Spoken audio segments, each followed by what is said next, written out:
I have been thinking about the process of getting better at something, progressing. Is not a smooth process. From time to time, you'll have the feeling that you're hitting a wall. If you're trying to get good at something, eventually you'll feel like you're not progressing anymore, that you're stagnated.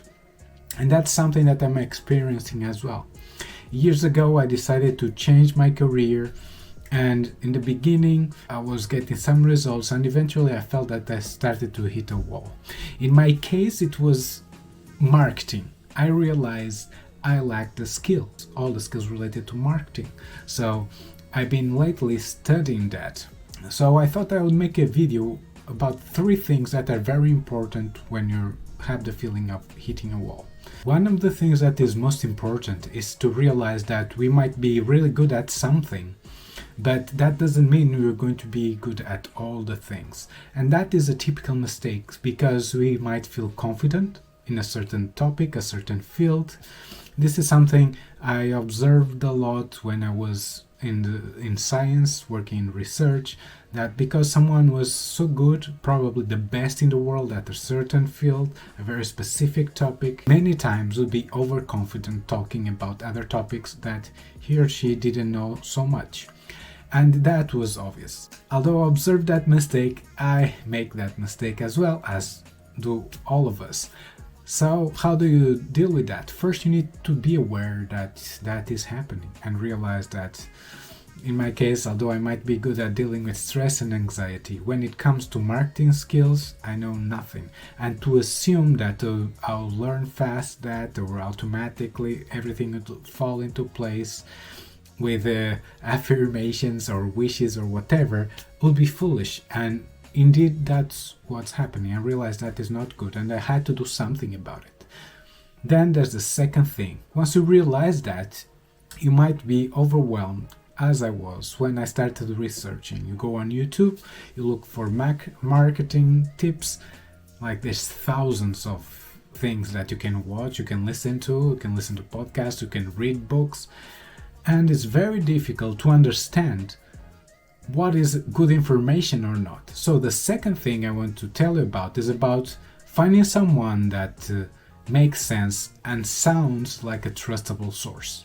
It doesn't mean it is, but it's a good start. So you find someone like that, and what I did is to look for videos that have some recommendations on books. I found this person has suggested 3 books. I bought the books and now I'm reading through them. It doesn't mean that is the right way to start. It doesn't mean that those books are the best books. It just means that is the start. And as I progress, as I read, I started making sense of things. It also doesn't mean that all the information is good, but I need to start somewhere, and as I add in more information, I start removing what doesn't seem to make sense. So that's the way I do it. I start somewhere, add information, remove the things that don't really make sense to me or that I don't want to do, and keep readjusting.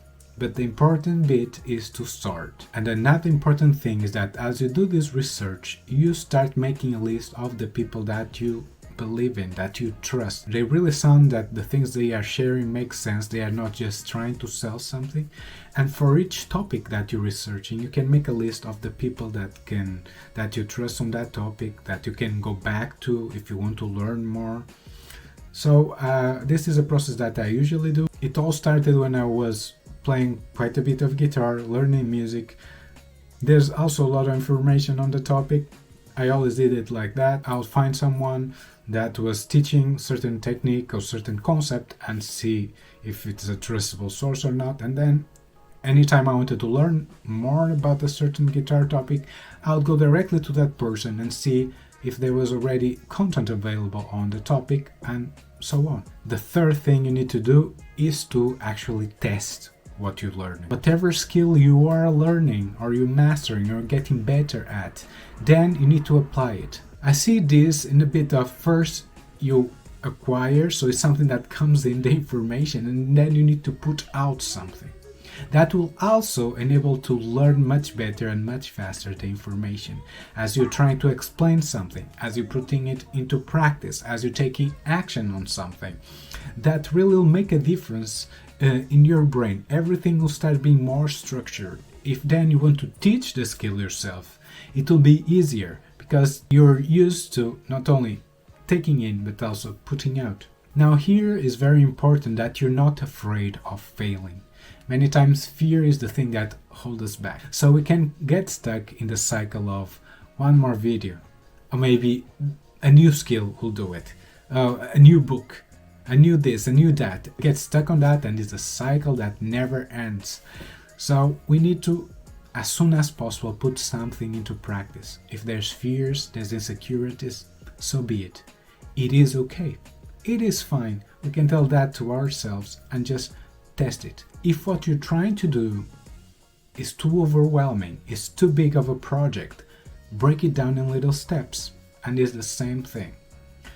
Put it again into practice. Test it in the smallest step you can do without being completely overwhelmed by stress or anxiety or anything, but put it into practice. The question is, what are the skills that you're lacking? If you're feeling that you're hitting a wall, maybe it's because you lack certain skills, and sometimes it takes a lot of awareness and honesty to admit to ourselves, I'm lacking.